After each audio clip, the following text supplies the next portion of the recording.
Today's EuropeChat takes place in a different format. To look at the sensitive issue of migration, I've invited Giles Merritt. Giles is a former journalist, the founder of Friends of Europe, a prolific author, and a very astute observer of everything European.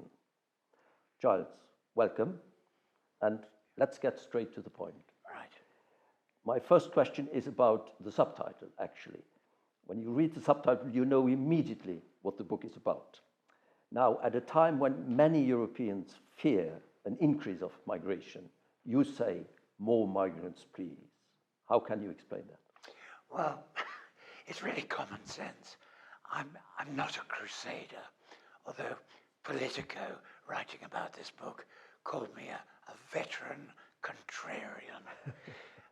If that means raising uncomfortable issues, I'm happy with that.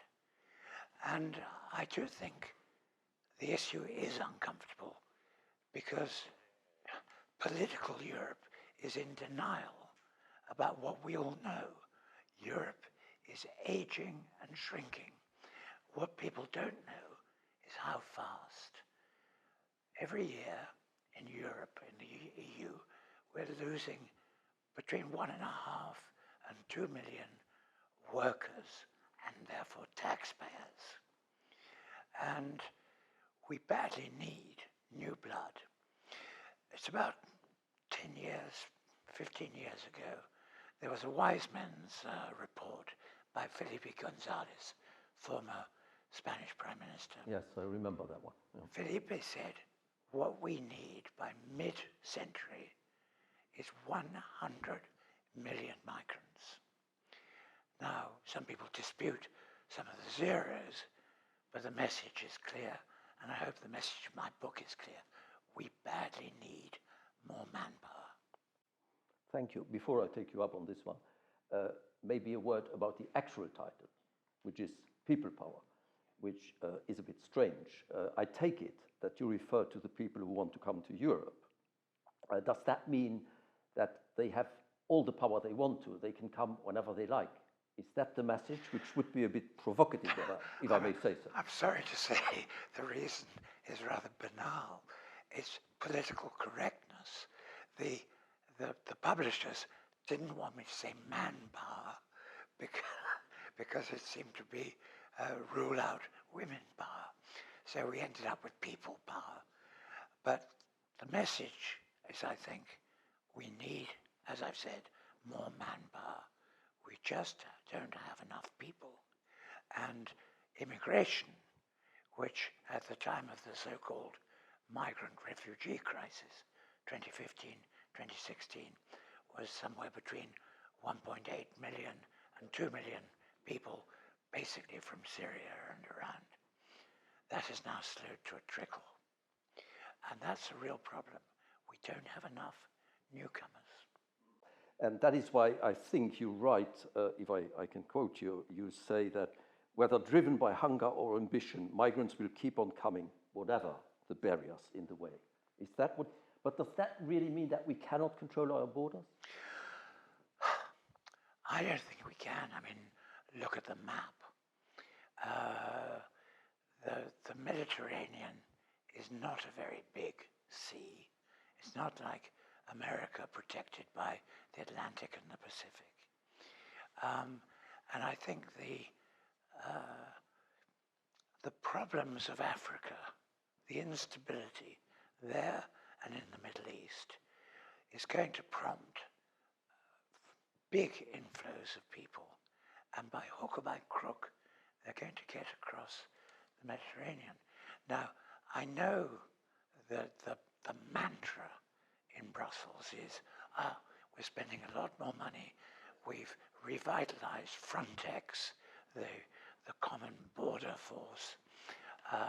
We're spending 5 times more on it in the current budget than previously. I think a lot of that is pie in the sky. And I also compare the money that we're spending on protecting our borders with the money that we're spending on improving conditions in Africa. We've increased the African aid budget by 2 billion euros. It went from 26 billion to 28 in the current budget. Can I probe you a bit more on this one? Because it is now. I personally would have thought that investing more into the protection of our external borders in the light of what had happened in 2015 was actually common sense. And why do I say this? And that's where I want to have your answer on. Don't you think that if we do not give the impression, and not only the impression, but we actually better protect our border, that we will not have the climate to actually start talking in a dispassionate way, as you try to push about migration? That's my fear. Don't you think that simply saying we cannot control our borders will send such a message of fear to many Europeans that they will not accept to talk about migration? Isn't that the case? Well, I mean, I think there are a number of answers to this one. And really, let's look at the last 5 years or so. Quite a lot of migrants from Africa have not arrived. They're in Libya or along the southern shores of the Mediterranean, and they're a real embarrassment. They are a reproach to Europe's humanity. They are a political problem in the countries where they're basically being incarcerated and put into camps. Europe has talked about what amounts to detention camps along the southern Mediterranean shore. I think all of those things are not policies we can be proud of. And then we must turn to the question of legal migration, because that's the message, isn't it? If you make migration legal, then you can handle it. But legal migration has dried up. At one point, we were allowing in about roughly 500,000 legal migrants a year. Not nearly enough to confront the labour shortages, but that's now been halved. The last figures I saw were 280,000. And if you look at work permits, it's much, much smaller. It's about a tenth of that. But you talk about the fortress Europe in that context. But frankly, if I compare the numbers, for instance, of asylum seekers or refugees we take in each year to the Americans have gone down to 18,000 a year. The Canadians do not much better, and the Australians cut out everything. So isn't it a bit unfair? Because after all, the Union, the Europeans, are the ones who take by far most refugees. But let's be clear, Jim, you're talking about comparing a bad policy with a worse policy. The American slowdown on immigration is now starting to worry the American economic planners. They're saying, despite the high fertility rate amongst the Latino community, there are not going to be enough workers. And I used to hold out America as being the shining example of how to handle migration, because the Americans have the same fertility problem as us, but nevertheless, their birth rate takes them from 320 million people now to 400 million by mid-century. Look at our figures, they're almost the opposite. Yes, we lose something like 35 million people in the European Union in the next 25 years. That's a big hole in the state finances of the member states. Mm-hmm, mm-hmm. No, that's, I think, is a fair point. But let me come to another point, which is related, of course. You say at some stage that there is too rigid a distinction between economic migrants and asylum seekers. And we should somewhat blur this distinction. There I have a question to you, or two questions. The first one is, if that means that we should treat everybody like an economic migrant, aren't you afraid that thus we will kill the Geneva Convention on asylum? The reverse argument also holds true. If we treat everybody like a potential asylum seeker, we will vastly increase the people who, between inverted commas, have a right to come to Europe. Yeah. Isn't that a bit of a problem? I couldn't agree more. I mean, it's a terribly tricky issue.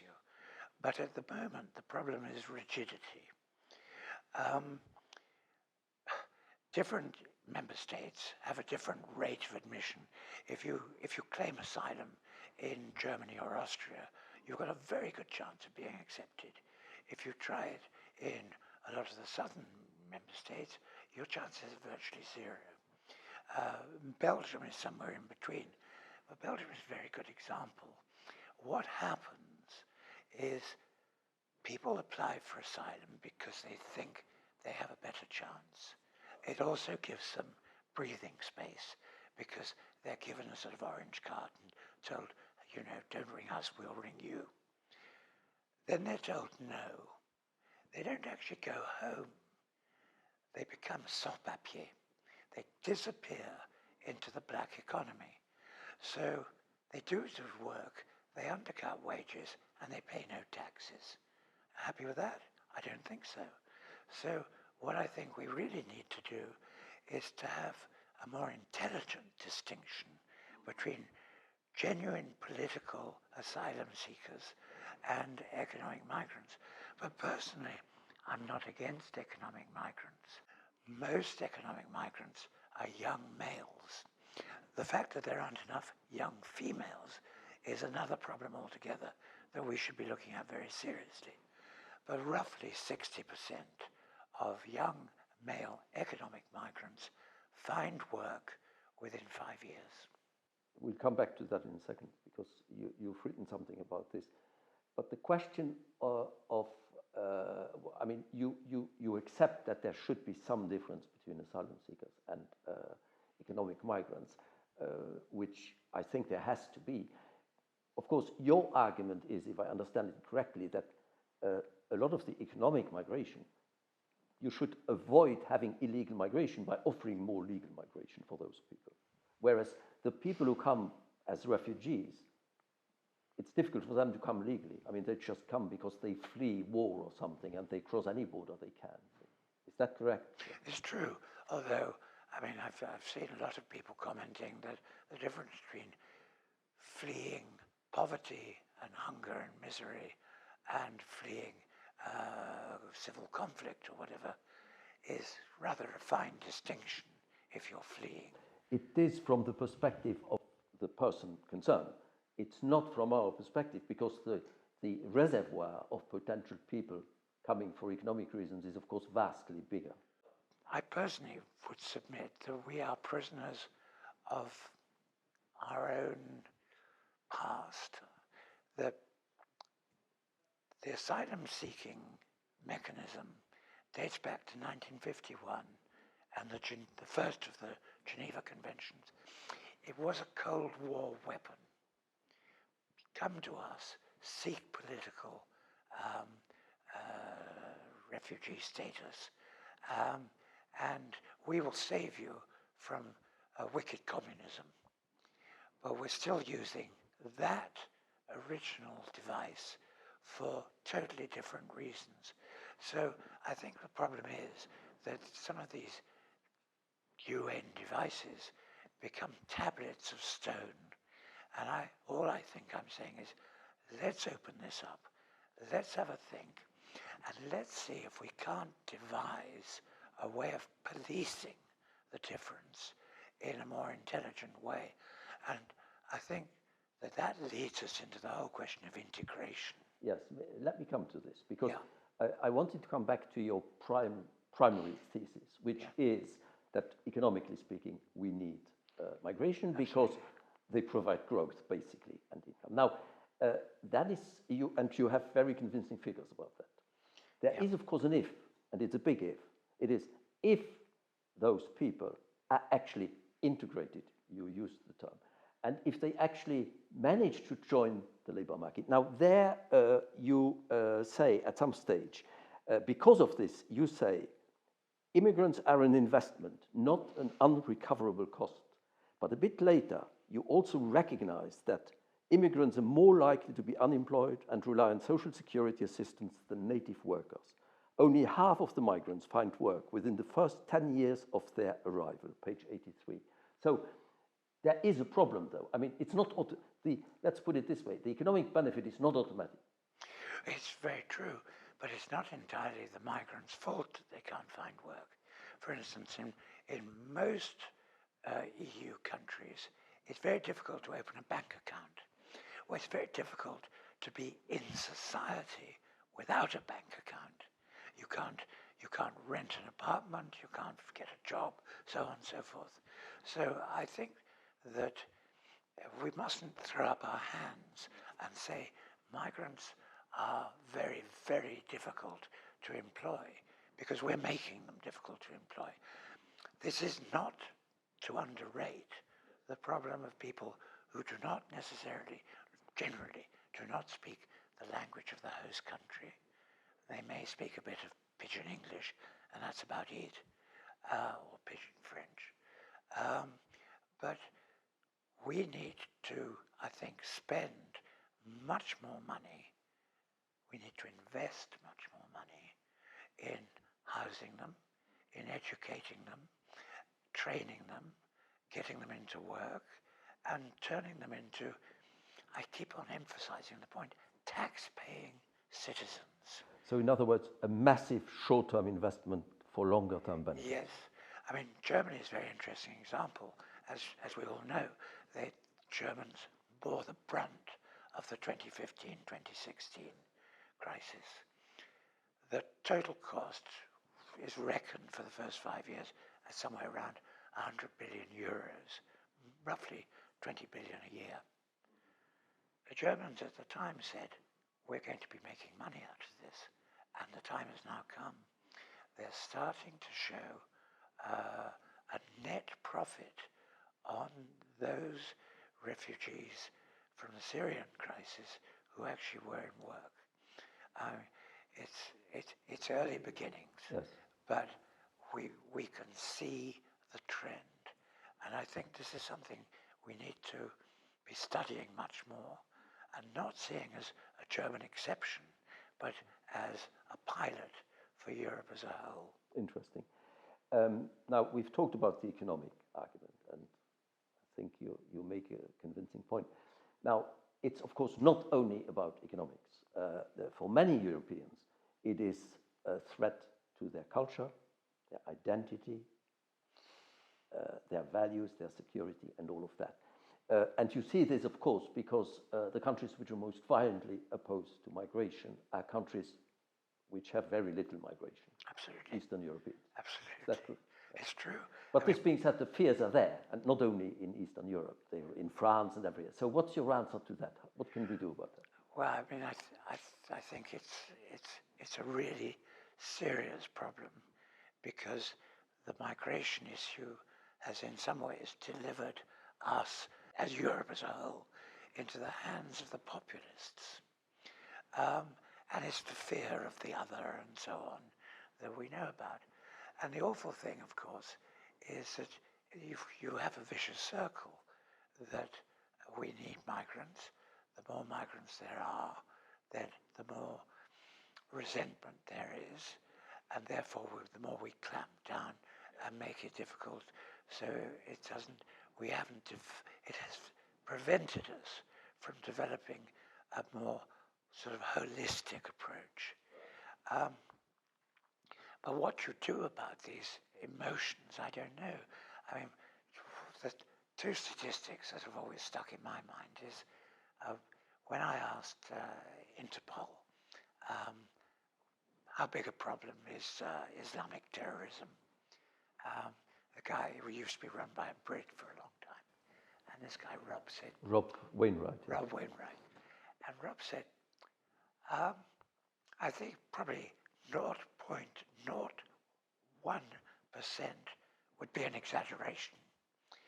You can't blame the terrorism, any of the sort of outbreaks of recent years, on the migrants. And when I then turned this round and I asked Gilles de Kerchove, who handles European anti-terrorism, Gilles said, that's quite right. They're not migrants. They're second or third generation people who basically we have not treated well. So we have created fertile conditions for resentment that has then been, to some extent, captured by the Islamic populists. Yes. Yes, but isn't that, I mean, isn't that a bit a unilateral way of looking at things? It's all our fault, nothing to do with the migration. I think that the argument to say that it's not fresh migrants who are the terrorists is correct, I think. But at the same time saying that if it's migrants of the second and third generation, it's nothing to do with immigration, is going a step too far. It has to do with integration, which has gone bad. Now, then we can decide it has gone bad. Why? Because we didn't treat them well, because they didn't want to be integrated, because, yeah, you see what I mean? So it's not as straightforward as it looks. Well, I'd only venture two counter-arguments to this. The first is that terrorism as a whole in Europe has gone into sharp decline in the last 30 years. Much, much less terrorism than in the 70s and the 60s. Much less. And secondly, what can one do about people's ill-informed prejudices? The Pew researchers asked people whether they thought that migrants were responsible for terrorist outbreaks. 60% of respondents said, absolutely, no question about it. It's all down to migrants fresh out of the rubber dinghies. Ridiculous. No, I take that point. But at the same time, I think we have to face the fact that, and it brings me to the next question, it is again about integration. It's all fine what you say if it works. The problem is that whether we have an assimilation approach or a more communautaire approach, the Brits versus the French, let's put it this way, neither of them has really worked that well, has it? And we have a problem with second and third generation immigration. And the people, now, you are quite convincing in a way, but if you say this to people who have had problems with terrorism or things like that, they don't buy the argument that we should now take in more migrants, despite of the fact that the last 20 or 30 years ago, the migrants we took ended badly in some cases. I mean, I admit it's a small case. You see, we have to have a good argument about this. Okay. Well, right at the beginning of our conversation, I said I'm not a crusader. And I'm not. I'm really a journalist of background. And I worked for the FT for a long time. And we're always accused of being too much on the one hand, but then on the other. So I decided to look into it as a reporter. And I took two towns, roughly 20 kilometers apart. One is Vilvoorde, yes, and the other is Mechelen. Mechelen, with Bart Sommers. Bart Sommers, who in 2015, I think he was voted yes, the World Mayor yes. of the Year or something. And I went to see Bart, and I said, why is it that you seem to have got it under control here, and Vilvoorde has got a big problem? Because at the time, Vilvoorde was Vilvoorde wasn't sending, but about 100 young Maghrébins were leaving Vilvoorde to fight for Daesh every year. Yes. None from Mechelen. So I went to see Bart and I said, what's the secret? And he said, I didn't know any more about integration of immigrants when I arrived as mayor than anybody else. But the first thing I did was I called in the police chiefs. And I said, okay, no more harassment. You stop right now. You don't pick up young men on the street merely because they're of a different color. And then secondly, he said, I instituted street parties so that everybody could meet each other. Yes. That was before COVID, of course. That was, yes, I'm afraid this was back, yes, in the good days. The next thing he did was he went around looking at unused buildings.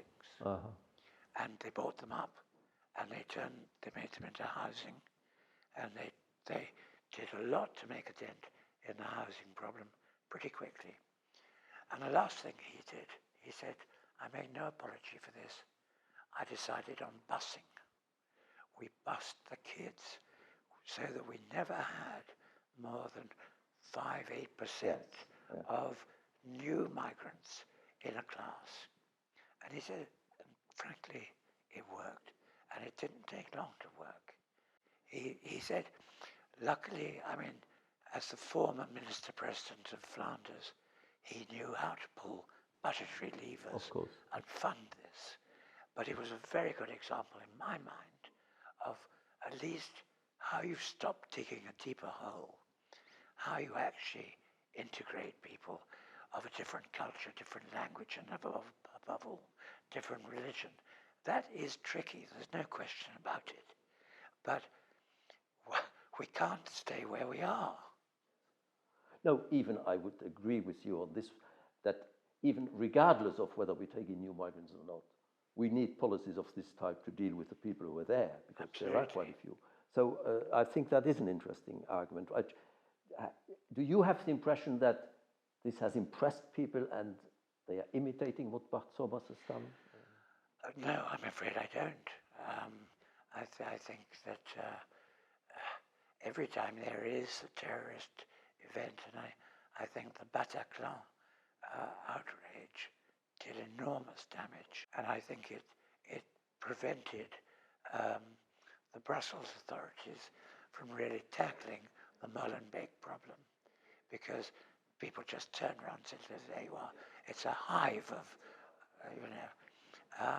so it's terribly difficult. I mean, I acknowledge it requires enormous political courage, and that's something that we know is not in ready supply.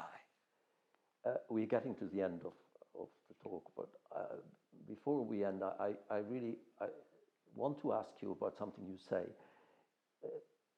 There is a need for a comprehensive migration policy. I think it's very true. It's incidentally a bit what the European Council tried to do after 2015. Yeah. Could you sort of elaborate a bit on this? What are the key ingredients of such a comprehensive migration policy? Well, I mean, as we know, the current Commission has produced what it calls a new pact on migration and asylum. They've held off finalising it, waiting for first the German election and then next year's French presidentials. But it's already clear that it's hopeless. It's a hopeless plan, because basically what they're going to do is to fiddle with the Dublin regulation, which is at the root of a lot of problems, where now 30 years old, the country which first received an immigrant is responsible for them. They have to be sent back there. And that the Commission has constantly argued against, but the member states have constantly resisted. So it'll be fiddled with in the margins. The second thing I think is far worse, and that is that the Commission, to my mind, has thrown in the towel, surrendered. It has said, we're going to have an EU-wide policy in which every member state does its own thing. So it's got a portmanteau title. Yes. It's an EU migration policy, and in it there are national migration policies. Now, I understand the limitations on the Commission, and that's why I have, I hope, offended a lot of people by suggesting that we take migration away from the European Commission that has so many other responsibilities which are borne in on it and is struggling to address quite a lot of them. And instead, the Commission says, back me or sack me. Either give me the powers to create a genuine EU policy, and if you don't, let's set up a new, more powerful, muscular migration agency. Now, we don't have the time to go into this. It's quite a provocative idea. And whether it's the Commission or the agency, I think you go quite far in saying, basically, we should have a common migration policy like we have a common agricultural policy or trade policy. But that's probably a step too far for member countries. I think it's an interesting prospect, but I don't see this happening. If I can just finish by saying one thing. We need a common policy on the money side. Right now, we're roughly, well, for a long time, we've had 4 people in the workforce paying taxes for every pensioner. Within 25 years' time, there will be only 2 people paying taxes and for 1 pensioner. And at the moment, the pensions are already underwater. I don't know how we're going to get out of this, but life in Europe is going to be getting worse unless we address our manpower problem. Thanks a lot, Giles. Since I'm one of the retired, I'm of course worried about my future pension, so I'm sympathetic to your views. But thank you very much for a very stimulating talk. I think not everybody will agree with you spontaneously. That's not the point. The point is to have a contribution to a dispassionate debate about some of the key issues which we address. And I think in that sense, the book you've written is a really useful contribution to the overall debate. Thank you. That's really my aim. Let's talk about it. Thank you. That's a nice conclusion. Thank you very much for viewing today's Europe Chat. I hope you enjoyed it. I hope it made you think about some of the most difficult issues we are facing right now. We will have a similar talk with someone else in November to talk about the handling of the COVID crisis. It will be the Canadian ambassador to the European Union, Eilish Campbell. I look forward to that, and goodbye.